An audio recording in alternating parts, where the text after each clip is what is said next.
al rector, la policía y el ejército rodeó la universidad y fue lo que se conoció como el inicio de la reforma universitaria de Córdoba.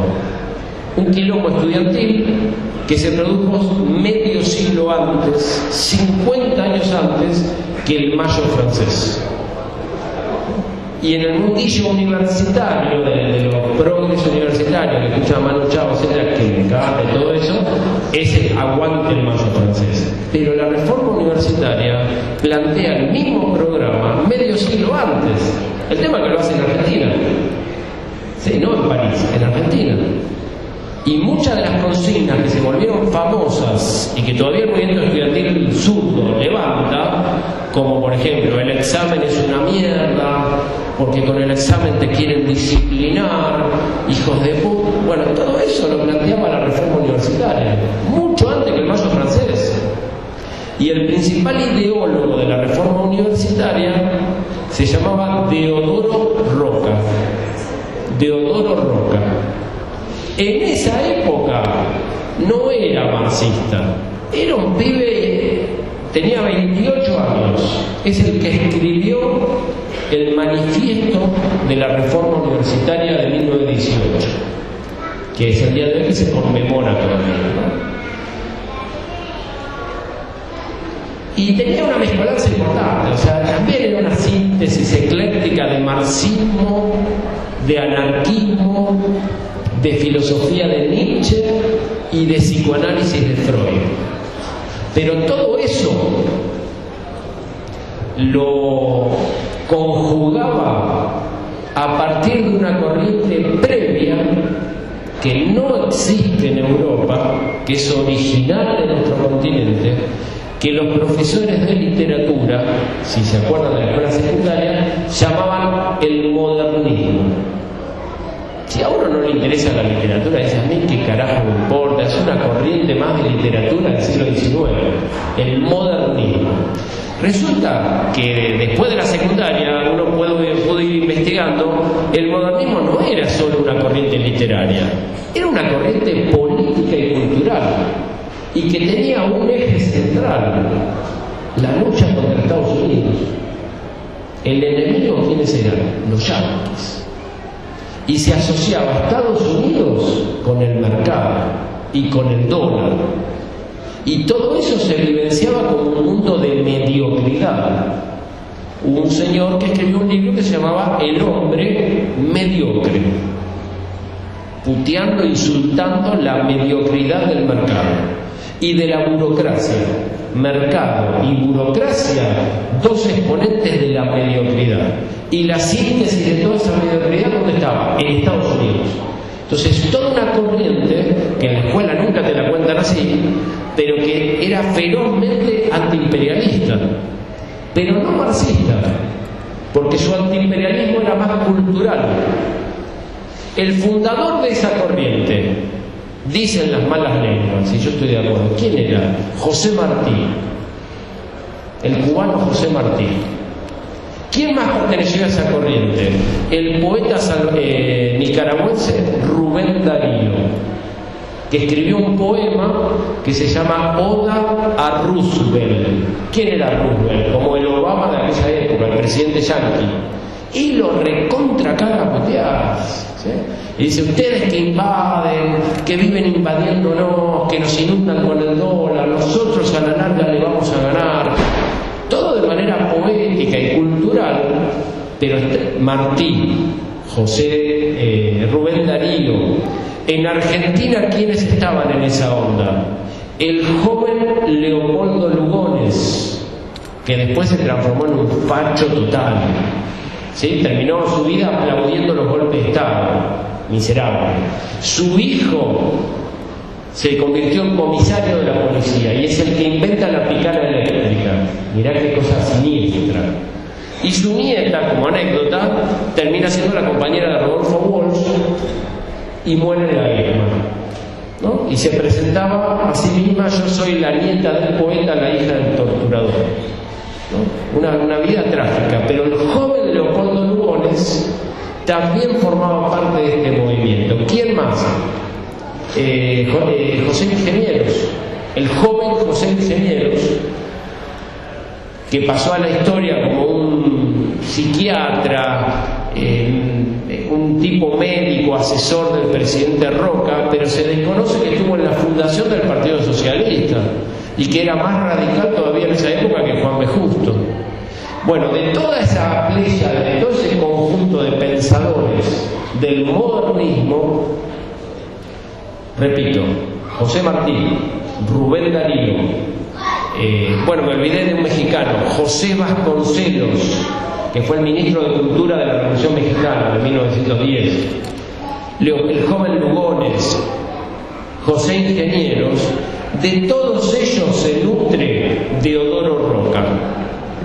Y a través de Deodoro Roca, los manifiestos de la reforma universitaria, que nace en Córdoba, pero en pocos años se extienden por todo el continente hasta Cuba. Entonces, los fundadores del marxismo latinoamericano, Mariátegui y Mella, son hijos de la reforma universitaria. Y a través de la reforma universitaria se nutrieron de ese modernismo cultural de fines del siglo XIX. Entonces, una de las características que va a tener el marxismo latinoamericano de sus inicios es el antiimperialismo. Esta idea de América Latina contra Estados Unidos. ¿Cómo lo llamó José Martí a América Latina? Nuestra América, porque en realidad no hay solo latinos. Acá hay gente que vino de África, los pueblos originarios no son latinos. Entonces, aunque siempre le decimos América Latina, el verdadero nombre es Nuestra América, ¿sí? Que es latina, pero que es negra, pero que es indígena, etcétera, contra Estados Unidos. Esa oposición, Nuestra América versus Estados Unidos, es típica del modernismo. Pasa a la reforma universitaria y a través de la reforma universitaria entra el marxismo latinoamericano. Y el Che Guevara es un exponente de esa corriente. Por eso el antiimperialismo del Che. No es solo porque leyó a Lenin. ¿Se entiende? Es mucho más rico. ¿Y qué le aporta esta corriente que no viene del marxismo, pero que nutre al marxismo latinoamericano? Con esto termino, les prometo. No se duerman. ¿Qué le aporta de original? Que el antiimperialismo del Che Guevara y de esta corriente guevarista y del marxismo latinoamericano no solo es un antiimperialismo económico, es también un antiimperialismo cultural. ¿Sí? Al mismo tiempo, y no hace falta leer a Gramsci, porque en América Latina esta corriente viene desde el siglo XIX, cuando Gramsci ni había nacido, con todo el cariño por Gramsci, ¿no? Pero no hace falta ir al marxismo europeo para descubrir que la cultura es un elemento de la lucha antiimperialista, porque está en nuestra propia tradición, aunque lamentablemente no se estudia. Entonces, Che Guevara es un hijo también de este modernismo, de la reforma universitaria y el máximo exponente del marxismo latinoamericano. Cierro con una anécdota. Tenía asma el pibe, ¿no? Ernesto Guevara tenía asma. Entonces la familia le recomendaron: ¿por qué no te vas a vivir a Córdoba? Que en el clima tu hijo va a vivir mejor con el alma. Se mudan a Córdoba, ¿y quién vive al lado del Che Guevara? O sea, la casa del Che queda al lado ¿de qué casa? De la casa de Deodoro Roca. De pura casualidad. Deodoro Roca, el que funda la reforma universitaria, el que escribe su primer manifiesto, el que le imprime ese contenido antiimperialista, se había muerto un año antes de que vaya el Che, el joven Ernesto, que tenía 15. Y el joven Ernesto se hace muy amigo del hijo de Deodoro Roca, que se llamaba Gustavo Roca, perseguido por Videla, fue el abogado de los guerrilleros de Macetti. No sé si ustedes deben haber escuchado hablar que acá hubo una de las tantas insurgencias, fue la de Macetti, que fue derrotada, y a los que no mataron los metieron en cana. El abogado fue el hijo de Deodoro Roca.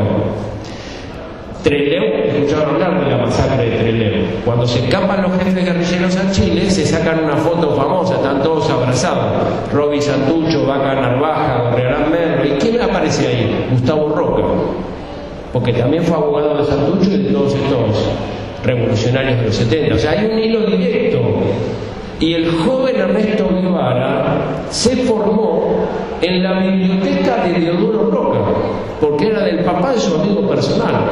Yo tuve la oportunidad de ir a esa biblioteca y te decían, no, ¿qué libro sacaba el Che? ¿Qué había en la biblioteca esa? Había mucho marxismo, había psicoanálisis, estaba Nietzsche. Por eso el marxismo del Che es un marxismo muy heterogéneo, es un marxismo muy original. ¿Sí? El Che, por ejemplo, tiene una gran admiración a Freud, cuando en el marxismo tradicional siempre se psicoanálisis, nada, no, eso es otra corriente, nada que ver con nosotros. No, el Che era muy despreciado.